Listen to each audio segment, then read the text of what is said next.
시편 2편. 이게 마지막 때 아마 이게 거의 성취될 때가 가까이 다가왔어요. 이게 이제 현실로 나올 확률이 굉장히 커졌거든요. 그래서 함께 한번 시편 2편도 또 스가랴 14장 있는 것도 이런 것도 한번 좀 살펴볼게요. 시편 2편 1절부터 4절까지 시편 2편 1절부터 4절까지 자, 함께 한번 천천히 한번 읽어보세요. 함께 시작. 어찌하여 이교도들이 경노하며 백성이 헛된 일을 꾀하는가. 땅의 왕들이 스스로 나서며 치리자들이 함께 의논하여 주와 그분의 기름 부음 받은 자를 대적하며 이르기를 그들이 결박한 것을 우리가 끊고 그들이 묶은 줄을 우리에게서 내던지자 하는도다. 하늘들에서 앉으신 분께서 웃으시며 주께서 그들을 비웃으시리로다. 하나님을 존중하겠다는 소리예요? 하나님을 완전히 무시해버리겠다는 소리예요? 그러니까 하나님께서 웃으시는 거죠. 사람들이 하나님께서 계획한 거를 그거는 아니야, 그렇게 되지 않아, 그렇게 믿는다고 해서 사람들의 생각대로 되지는 않아요. 왜요? 사람들의 생각은 계속해서 악하니까. 하나님 생각은 절대 옳은 거니까. 이것과 연관된 구절이에요. 여러분 스가랴서 14장을 한번 찾아보세요. 스가랴서 14장 1절부터 3절까지. 지난번에 여러분들이 스가랴서 14장 9절 같은 경우는 이 성경의 결론이기도 하거든요. 하나님께서 온 땅을 다스리는 왕이 되시는 것. 근데 모든 세상이 주님이 다스리는 걸 싫어하고 그런 일은 절대 없을 거야, 이렇게 생각하죠.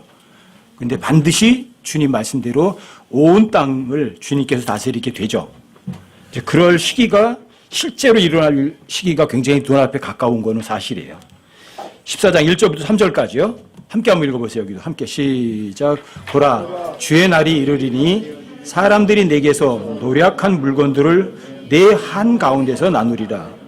내가 모든 민족들을 모아 예루살렘을 대적하여 전쟁하게 하리니 그런즉 그 도시가 함락되며 집들이 강탈을 당하고 여인들이 강간을 당하며 그 도시의 반이 포로가 되려니와 백성의 남은 자들은 그 도시에서 끊어지지 아니하리라. 그때 주께서 나아가사 그 민족들과 싸우시되 전에 전쟁의 날에 싸우신 것과 같이 하시리라. 모든 민족들을 모아서 예루살렘을 대적해서 전쟁하게 한대요. 중동이 바로 전 세계의 전쟁 화약고죠. 화약고. 한번 터지긴 터지겠죠. 그렇죠? 이건 초림 때 얘기가 아니거든요. 그때 주님께 나가서 그 민족들과 싸우시되 전에 전쟁의 날에 싸우신 것 같이 하시리라. 전쟁은 주님께 속해 있죠. 주님이 전쟁에서 패한 적은 단 한 번도 없어요. 이게 이제 마지막 때에 있을 일들이죠. 그래서 지금은 모든 민족들이 이렇게 하는 거예요. 성경은 거짓말이야. 이러고 싶어 하는 거예요. 모든 민족들이. 그래서 철저하게 성경을 배격하고 반대로 나가고 싶어 해요. 뭐 요즘에 동성애도 합법화 하잖아요. 그렇죠? 뭐 여자가 나는 남자야 그렇게 그런 것을 느끼면 여자가 남자 화장실에 가도 되고, 그렇죠? 남자가 나는 여자라고 느껴 그러면 여자 화장실도 가도 되고, 남성과 여성까지도 구분도 다 무너뜨려 버리려고 하는 거예요. 기본적인 하나님의 원칙까지도 다 무시하려고 하는 거죠.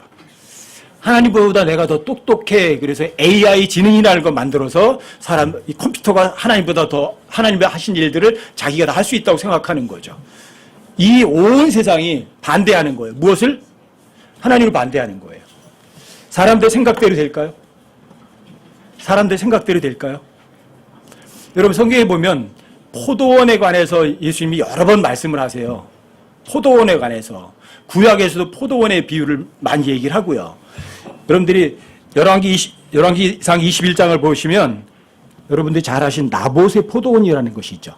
열왕기상 21장을 한번 열어보세요.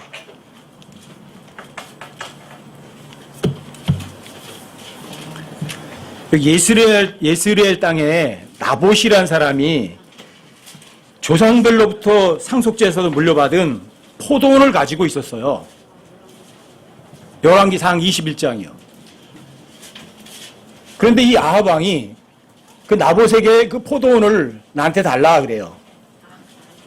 그런데 자기 조상들로부터 물려받은 상속재산은 남들에게 팔 수가 없어요. 줄 수도 없고. 그건 주님께서 금하시는 거거든요. 하나님의 말씀을 어기면 안 되죠. 그러니까 나봇이 이것은 내가 조상들부터 물려받은 상속재산이기 때문에 이건 남에게 주는 것을 하나님이 금하신다. 그러니까 줄 수가 없다. 네가 돈을 얼마를 주더라도 그래서 그 상속재산 포도원을 못 주겠다고 하니까 아합이 그것 때문에 근심해요. 그거를 이세벨이 봤어요. 그리고 왕이 뭐 그 정도 하나 가지고 이렇게 뭐 걱정을 하느냐. 그럼 내가 그 나봇의 포도원을 왕에게 주겠다. 그러고 계략을 꾸며요. 그래서 그 동네에 있는 장로들이나 높은 사람들에게 편지를 쓰죠. 그래서 벨리 아들 둘을 갖다가 나봇을 데려다가 높은 자리에 앉혀서 모함을 하라 그러는 거죠. 나봇이 왕과 하나님을 모독했어. 증인이 두 사람 있으면 돼요. 거짓 증인도 증인이에요. 그래서 거짓 증인을 두 사람 비워서 나봇을 하나님과 왕을 모독했다는 죄명으로 인해서 돌로 때려 죽여버려요.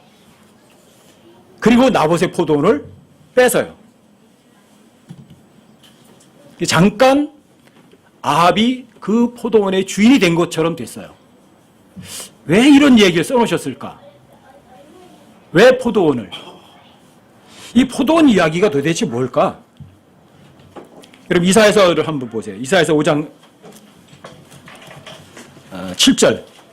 여기 이사야서 5장 1절부터 7절까지 사이에서 보시면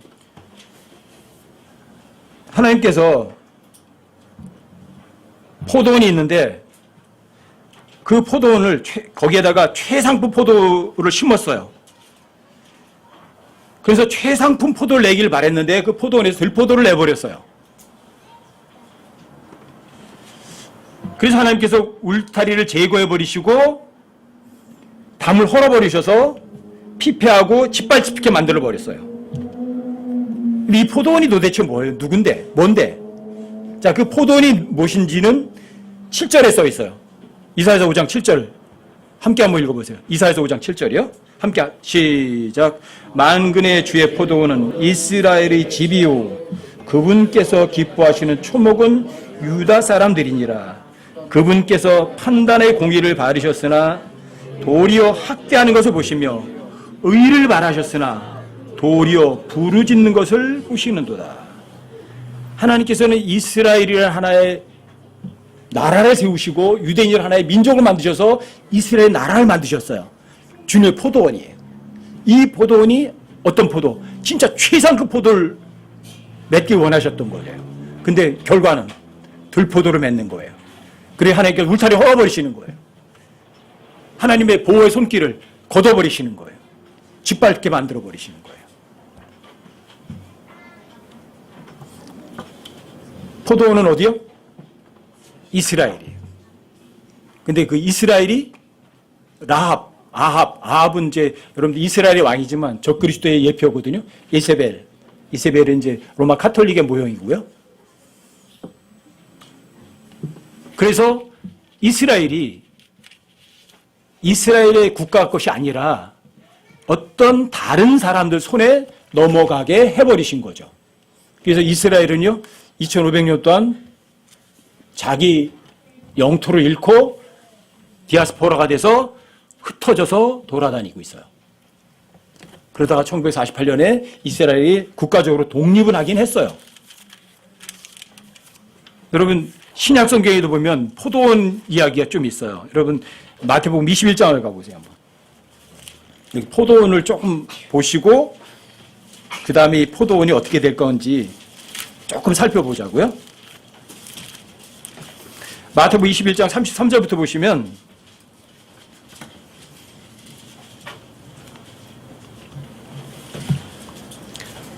여기 포도원 비유로 하세요. 33절부터 46절까지 보시면 다른 비유를 들으라 이렇게 말씀하시면서 어떤 집주인이 포도원을 만들어서 그 주위에 울타리를 세우고 그 안에 포도즙틀을 파고 망대를 세우고 농부들에게 세를 주고 먼 나라로 가셨어요. 그리고 이제 열매를 맺을 만한 때가 됐어요. 그 때가 돼서 농부들에게 자기 종들을 보내셔서 그것들의 열매를 받으려고 했어요. 그랬더니 종 하나를 보냈더니 그 종을 때렸어요. 또 다른 종을 보냈더니 이번엔 죽였어요. 그리고 또 하나를 보냈더니 돌로 쳐버렸어요. 더 많은 종을 보냈어요. 그런데도 그 종들에게도 똑같이 때리고 죽이고 돌로 치고 반복하는 거예요. 그래서 포도원 주인이 맨 마지막으로 내 종들을 죽였지만 내 아들을 보내면 내 아들은 공경할 거야. 이렇게 생각해서 그 포도원 주인이 아들을 보냈어요. 이 농부들이 아들을 보니까 이 아들은 상속자잖아. 그리고 이 상속자인 아들을 죽이면 그 상속재산이 내 거 되는 거 아니야? 이렇게 해서 그 아들을 포도원 밖으로 끌어내려서 그 아들을 죽여버렸어요.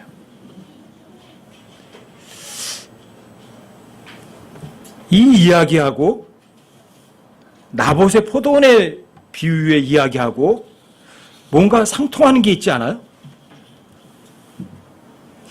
포도원은 이스라엘 집이에요. 나봇은 그 포도원의 정통, 진짜 상속자예요. 진짜 소유권을 가진 사람 맞아요. 아합은 상속권을, 거기에 대해 소유권을 주장할 수 없는 사람이에요.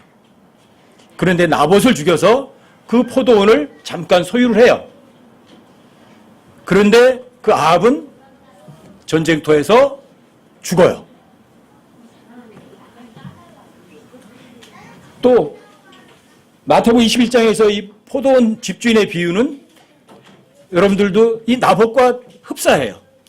이스라엘은요, 하나님의 백성이에요. 하나님의 소유예요. 그런데 이 세상 많은 이 통치자들이 이스라엘을 국가로 인정하려고 하질 않아요. 그리고 이스라엘을 자신들의 소유로 갖고 싶어 해요. 그래서 유엔까지도 이스라엘을 독립시키는 걸 원치는 않아요.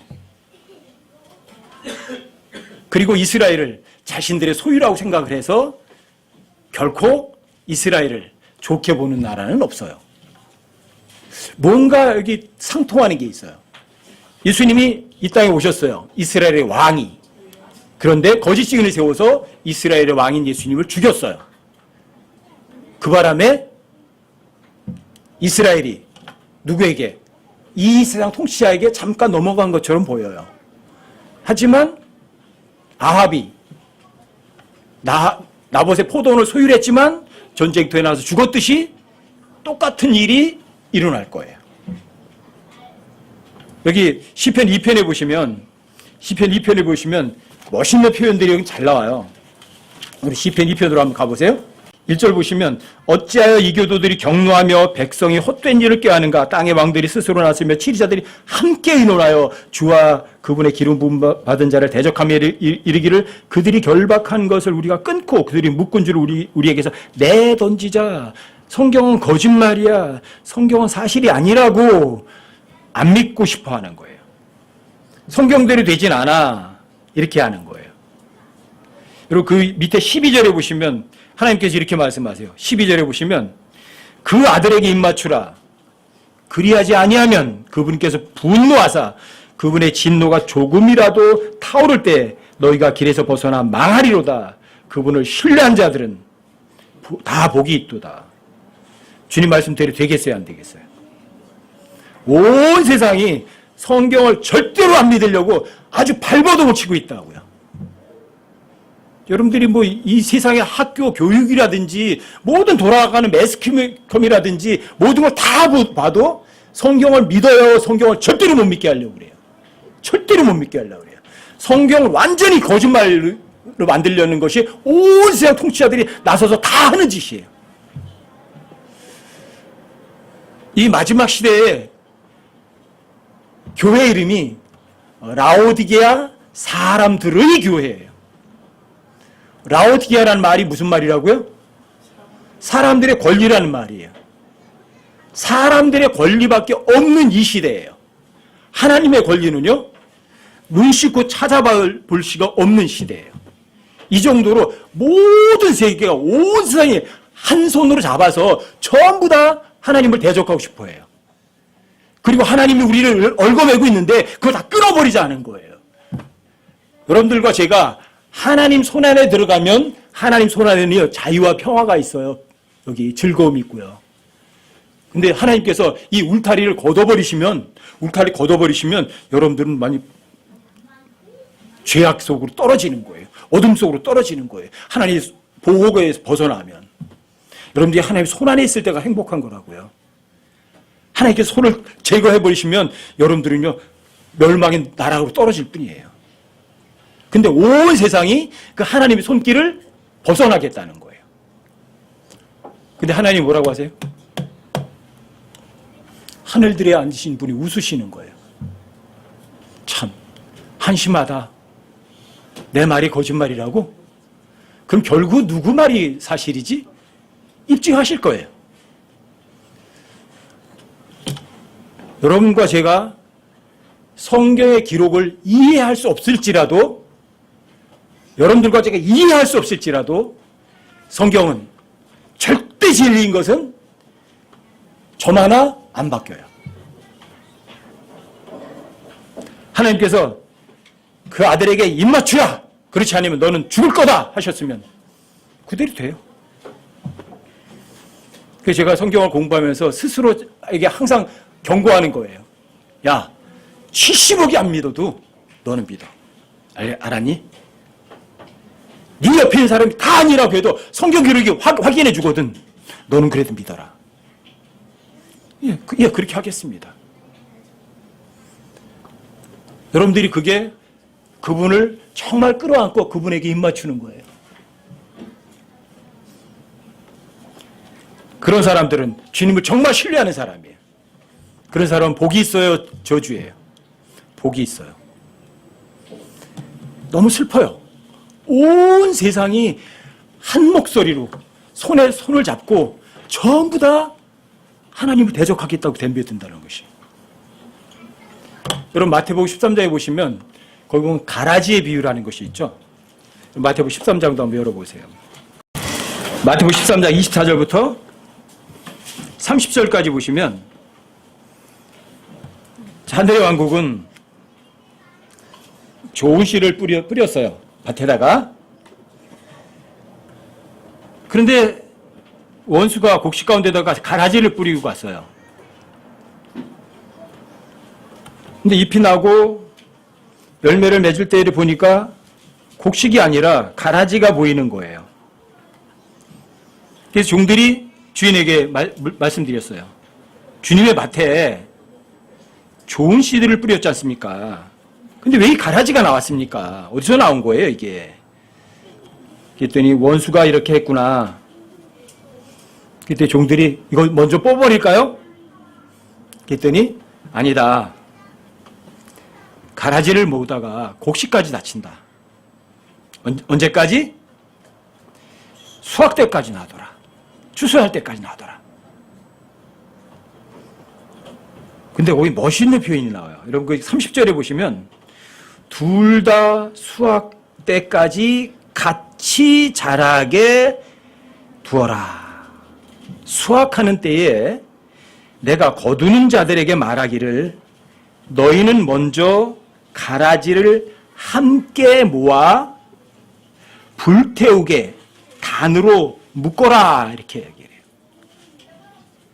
가라지를 함께 모아서 묶으래요. 번들 하나의 단으로 묶으래요. 여기 번들이라는 단어를 썼거든요. 자, 함께 태우도록 번들이요, 번들. 번들이 여러분 뭐예요? 여러분 저 가게가 많잖아요. 그래서 번들 제품들 많잖아요. 1,000원에 3봉지. 1,000원에 하나짜리를 3개로 묶어요. 하나로 다. 그렇죠? 그래서 번들로 팔아요. 이게 번들이에요. 여러 개를 하나로 묶어버리는 거예요. 가라지를 하나의 번들로 묶어버리는 거예요.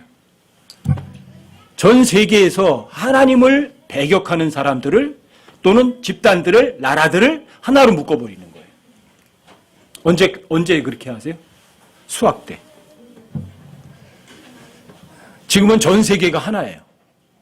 그래서 one world, one government, one leader, one people, 모든 게 다 하나로 되는 거예요. 하나로. 전 세계가. 이건 현실이에요, 현실. United Nation. 단어 자체가 하나로 묶은 거예요. 네이션들을, 나라들을. 여러분들이 이렇게 모든 세계가 하나로 다 된다는 얘기는 무슨 얘기예요? 수학대가 됐구나예요. 그렇죠? 그러면 자, 이스라엘을 인정하지 않아요. 이스라엘이 자기네 것이라고 생각해요. 자, 집주인이 오셨을 때 그 땅을 다시 찾으세요, 안 찾으세요? 이스라엘은 주님의 포도원이에요. 그래서 하나님께서 아브라함에게 이런 말씀을 하세요. 아브라함의 모든 후손들에게 하나님께서 땅을 주겠다, 안 주겠다. 그 땅을 뭐라고 하냐면 하나님께서 그 땅을 내 땅이라고 하세요. 내 땅. 이스라엘 땅을. 여러분들이 한번 찾아보세요. 에스겔 38장 16절 한번 보세요. 단어 하나를 여러분들 유심히 살펴보시는 게 좋아요. 에스겔 38장 16절이요. 찾으셨으면 거기 16절만 함께 한번 읽어보세요. 함께 시작. 내가 그 땅을 덮는 구름같이 내 백성 이스라엘을 치려고 오리니 그 일이 마지막 날들에 있으리라. 오 고가 내가 너를 데려다가 내 땅을 치게 하리니 이것은 내가 이교도들이 눈앞에서 내 안에서 거룩히 구별될 때에 그들이 나를 알게 하려 함이니라. 여기 보시면 내가 그 땅을 덮는 구름같이 내 백성 이스라엘이라고 하죠. 그렇죠? 그리고 그들이 마지막 날에 있으리라고 하면서 오 고가 내가 너를 데려다가 그 다음에 단어 잘 보세요. 내 땅을 치게 하리니 내 땅이 누구 땅이에요? 하나님의 땅이에요. 근데 누구 땅을 말해요? 이스라엘 땅을 말해요. 이스라엘 땅. 하나님 내 땅이래요. 내 땅. 하나님께서는 부동산도 갖고 계신 거예요. 근데 내 땅이 있으세요. 이게 똑같아요. 요에서 2장 18절에도 보면 그때 주께서 자신의 땅을 위하여 질투하시고 누구 땅이요? 자신의 땅. 자신의 땅을 위해 질투하시고 자신의 백성을 불쌍히 여기시리라 이런 표현도 나와요. 이스라엘은 누구 백성이요? 하나의 백성. 이스라엘 땅은 누구 땅? 하나님 자신의 땅. 근데 이 땅을 누구에게 줬냐면 그 땅을 바로 아브라함에게 주었던 거예요. 여러분 창세기 12장으로 한번 가보세요. 창세기 12장 7절을 보세요. 오후에는 좀 우리 성경을 찾아서 조금 이렇게 확인해 보시고 가는 것이 괜찮을 것 같아요. 그래야 졸음도 좀 안 오고. 창세기 12장 7절이요. 여기 이제 하나님께서 아브라함에게 나타나셔서 너 내 고향과 친척과 아버지 집에서 나와서 내가 너에게 보여줄 땅으로 가라. 그렇게 말씀하시면서 아브라함에게 약속을 하시는 거예요. 7절. 주께서 아브라함에게 나타나 이르시되 내가 이 땅을 네 씨에게 주리라 하셨으므로 그가 자기에게 나타나신 주께 거기서 제단을 쌓고 자, 이건 주께서 아브라함에 나타나 이르시되 내가 이 땅을 네 씨에게 주리라. 이 땅을 어디로 온 거죠? 가나안 땅에 들어왔는데 그 땅을 내가 네 씨에게 준대요. 그렇죠? 그 다음에 13장으로 가보세요. 한 장 넘기셔서 자 14절 15절 보세요. 여기 이제 롯하고 아브라함이 갈라섰어요. 롯은 어디로? 소돔과 고모라 쪽으로 갔어요. 그리고 아브라함밖에 없는데 그때 하나님께서 아브라함에게 약속하시는 거예요. 14절 15절이요. 롯이 아브라함을 떠나 갈라선 뒤에 하나님께서 이렇게 나누시는 분이세요.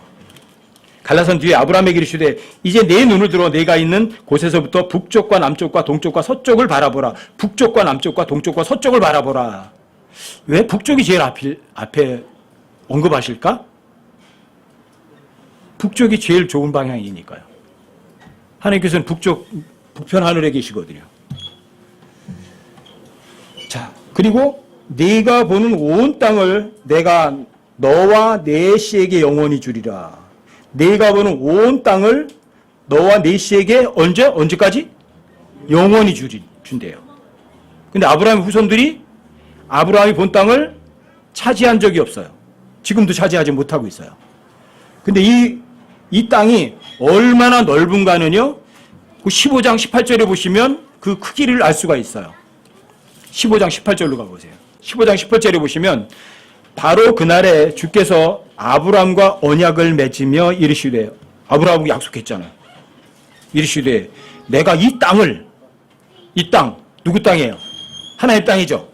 이 땅을 이집트 강에서부터 저 큰 강, 곧 유프라테스 강까지 네 씨에게 주었대요. 어디에서부터? 이집트 강에서부터 유프라테스 강까지. 아브라함과 그 후손들에게 영원히 준 거예요. 근데 이 땅을 이스라엘이 한 번 딱 차지했었어요. 이집트 강에서부터 유프라테스 티그리스 강까지. 딱 한 번. 솔로몬 통치 때. 그 다음에는 다 잃어버렸어요. 그래서 여러분들이 알고 있는 이스라엘 땅, 지중해 쪽에 이렇게 붙어 있는 조그만 땅은요, 사실은 아브라함에게 약속하신 땅의 극히 일부에 불과해요. 어디서부터 어디까지요? 이집트 강에서부터 유프라테스 티그리스 강까지 엄청난 큰 기죠, 그렇죠? 그리고 꼭지점은 어디가 되느냐 하면 아라랏산이 되는 거예요. 그러면 삼각형. 그걸 갖다가 비옥한 초승달의 땅이라고 그래요. 그 땅이 누구 땅? 이스라엘 땅이에요. 딱 한 번밖에 그 땅을 지배 못했어요. 솔로몬 당시 외에는. 그런데 하나님께서 아브라함과 이삭과 야곱에게 이 땅을 영원히 주겠다고 약속하셨는데 아직까지 이스라엘은 이 땅을 차지 못했어요. 주의 포도원은 이스라엘인데, 그 다음에 주님의 사랑을 초목은 이스라엘 백성들인데, 그 백성들이 하나님의 땅, 하나님이 약속한 그 땅을 지금까지도 누리지 못해요. 영원히 주겠다고 약속하셨는데. 그럼 그대로 되겠어요, 안 되겠어요? 되죠. 반드시 되죠. 이스라엘 백성들이 하나님의 말씀을 믿지 않아서 그 약속이 아직까지 이루어지진 않았어요. 이스라엘 백성들이 예수님께서 이 땅에 오셨을 때, 유대인의 왕이 오셨을 때 왕을 모독했다, 하나님을 모독했다는 그런 모독했다는 죄명을 씌워서 죽였어요. 예수님을. 그래서 또다시 이스라엘은 그 땅을 회복할 수 있는 기회를 또 놓쳤어요. 그렇다고 해서 하나님께서 아브라함과 그의 후손들에게 약속한 그 땅이 이스라엘에게 주어지지 않겠는가예요.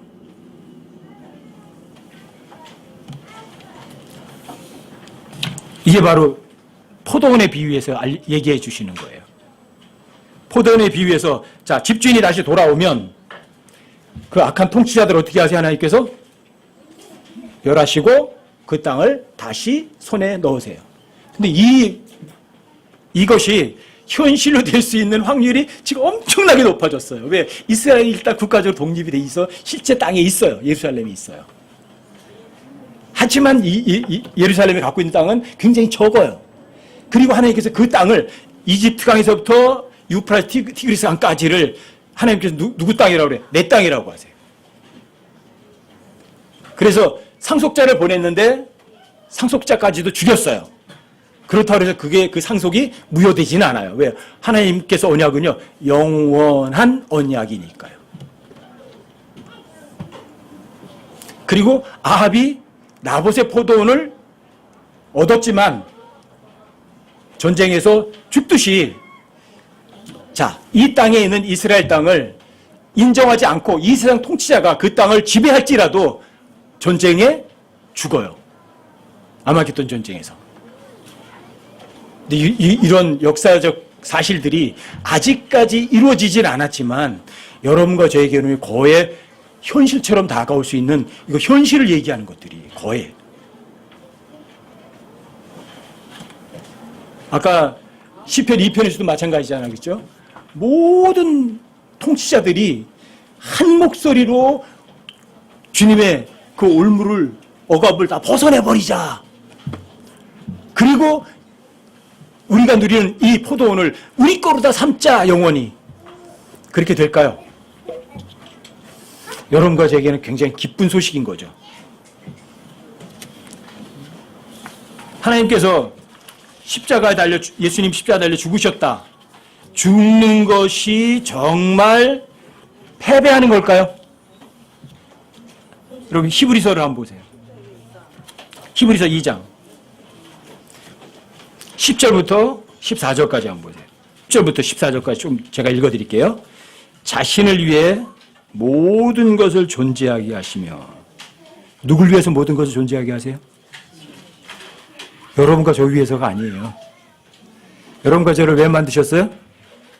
주님을 기쁘시게 하려고. 그래서 여러분과 저를 창조하시고 우주 만물을 창조하셨고요. 존재하게 하시는 거예요. 누구를 기쁘게 하려고?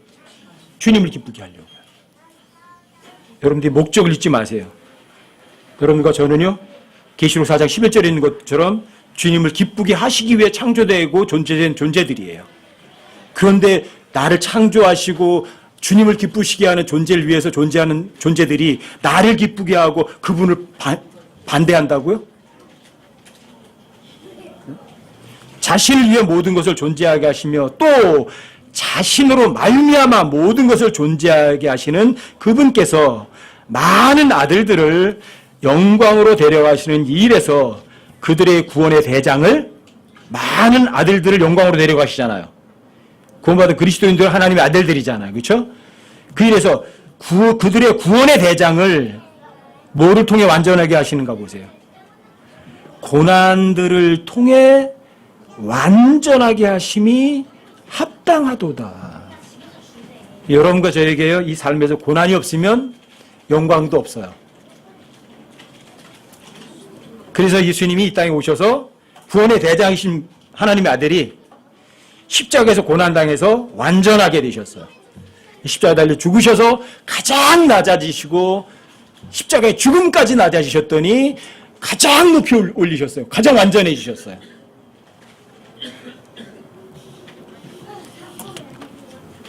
상속자니까 저 상속자 죽여버리자. 그러면 그 상속자들이 다 우리 될 거다. 그건 하나님의 말씀을 믿지 않는 사람들의 생각일 뿐이지 그들 생각처럼 되지는 않아요.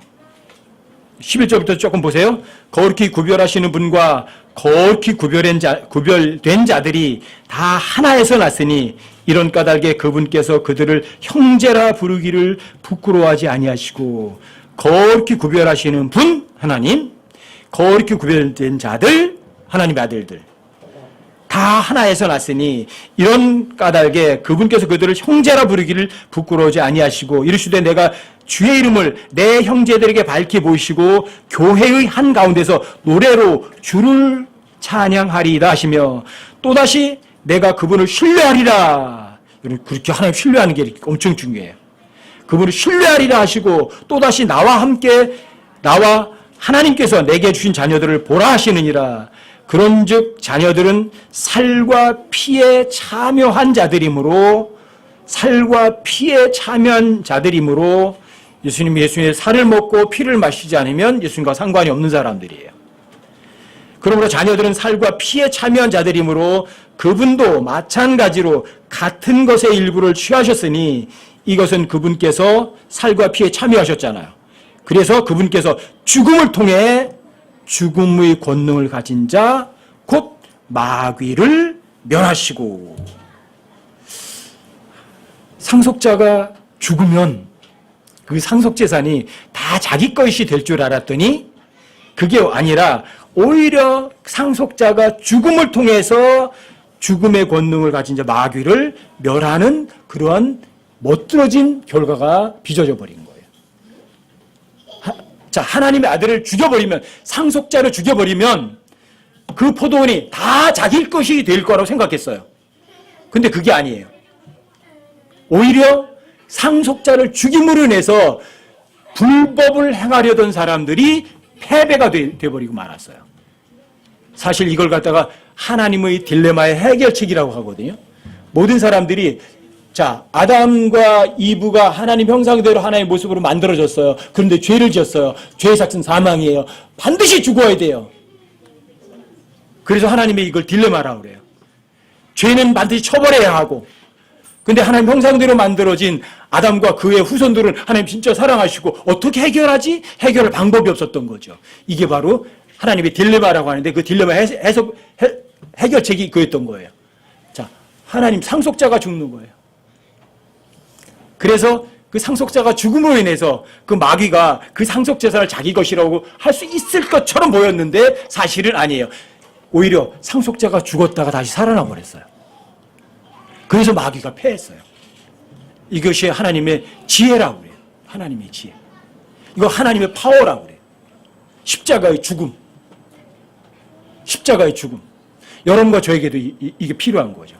또 하나님께서 이 십자가의 죽음을 통해서 자, 뭘 찾으시냐면 자신의 포도원을 자식 것으로 확실하게 만드시는 거예요. 예수님 십자가 날 죽음이 없었다면, 상속자의 죽음이 없었다면 이스라엘 회복도 어려워요.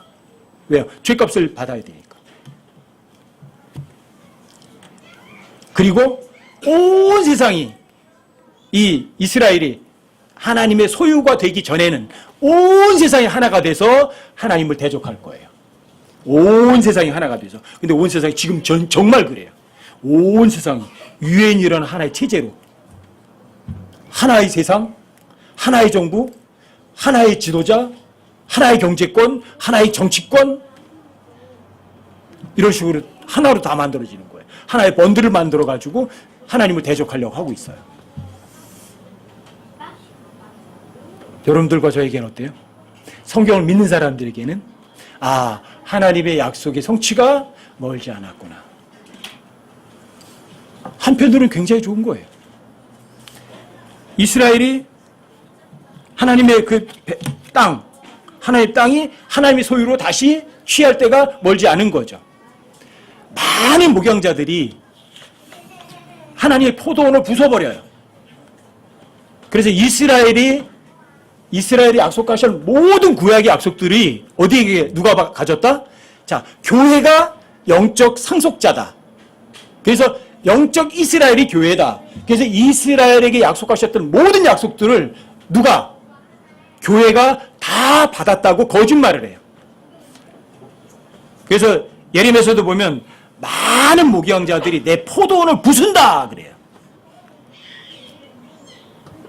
그리고 내 몫을 자신들의 발로 짓밟는다 이런 표현을 써요. 목양자들이. 이스라엘에게 약속하신 것은 이스라엘에 약속하신 거예요. 교회에게 약속하신 것은 교회에게 약속하신 거예요. 이걸 구분 못하는 많은 목양자들이 주님의 포도원을 짓밟는 거죠. 그리고 하나님께서 이스라엘 땅을 누구 땅이라고 그래요? 내 땅이라고 그래요. 자신의 땅이라고 하세요. 어떤 사람도 이스라엘을 자기가 다스릴 수 있는 자기의 땅이라고 주장할 수 있는 사람은요, 지구상에 전혀 없어요. 근데 바로 이 하나님의 땅을 하나님께서 취하시기 얼마 멀지 않은 때에 여러분과 제가 이 세상에 있다는 것은 굉장한 복이면서도 좋은 거죠. 내 땅, 자신의 땅. 그리고 하늘들에 앉으신 분이 너희들이 내 땅을 너희 거라고 자신의 거라고 이렇게 억지를 부리니? 하늘에 앉으신 분이 뭐 하신다고요? 웃으신대요. 비웃으신대요. 그리고 하나님께서는 너는 그 아들에게 입 맞춰라. 그렇지 않으면 그분께서 분노하실 거다. 그분의 분노가 조금이라도 타오를 때 너희 모두가 다 멸망해 버릴 거다. 이렇게 얘기를 하시는 거예요. 주님께서 이 땅을 차지하러 오시기 전에 먼저 일어나야 될 일이 딱 하나 있어요. 휴거예요. 여러분 기억하세요? 하나님께서 예수님이 두 가지 표현을 쓰세요. 내가 너희를 위하여 오리라. 오시는데 위하여라는 표현을 쓰실 때가 있고요. 내가 함께 오리라는 표현을 쓰세요. 함께 오려고 한다면 여러분과 저는 어디 있어요? 땅에 있잖아요. 가야 돼요. 그렇죠? 그래서 여러분과 저를 위해서 어디에 오시냐? 땅에까지는 안 오세요. 공중에 오세요. 공중에. 이걸 휴거라고 그래요. 우리를 위하여 오시는 거예요. 그리고 다시 오실 때는 예수님이 실제 이 땅을 차지하러 오시는 거예요. 아셨어요? 사악한 농부들을 제거하고 오시는 거예요. 그리고 그 땅을 예수님 다시 자신의 땅으로 확실하게 만드셔요. 이게 마지막 때예요. 어떤 시대도 이렇게 현실로 이런 것들이 나타난 적은 없었어요. 근데 지금 현실이에요. 이건 뉴스고요. 자, 이스라엘 땅은 누구 땅이다? 하나님께서 내 땅이다 하세요. 못 바꿔요. 자, 주의 포도원은 이스라엘이라고 그래요. 그렇죠? 아무리 그 포도원 상속자를 죽여서 그 포도원을 잠시 자기 것으로 소유했다고 해서 그것이 그 사람들의 소유가 영원히 되지는 않아요. 주님 다시 오시면 그 땅은 다시 누구에게? 하나님 땅은 이스라엘에게 영원 무궁토록 그들이 통치할 거라고요. 아시겠어요? 이게 성경 이야기예요. 여러분과 제가 지구상의 70억이 성경 기록을 믿지 않고 자, 만군의 주의 포도원은 이스라엘 집이라 하셨다면 만군의 주의 포도원은 이스라엘 집일 뿐이에요. 아셨어요? 그리고 이스라엘에게 약속하신 아브라함에 약속하신 그 땅은 누구 땅이에요? 하나님의 땅이에요. 어디서부터? 이집트 강에서부터 유프라테 티그리스 강까지. 그 땅을 천년왕국 때는 이스라엘이 다스릴 거라고요. 아시겠죠? 그러니까 여러분과 저는 어때요? 성경이 말하는 이런 것들이 예언의 성취가 거의 여러분과 저에게는 현실적으로 다가오잖아요. 아셨죠? 하지만 마음을 조마조마하게 갖지 마세요. 제가 누차 부탁하는 거예요. 여러분들이 주님 오실 그날이 가까워졌다 해서 마음이 흔들리시면 여러분들은 속은 거예요. 자, 복음 전하시고 성경을 읽으시고 이 세상에서 마음 편하게 자유롭게 사세요. 아셨죠?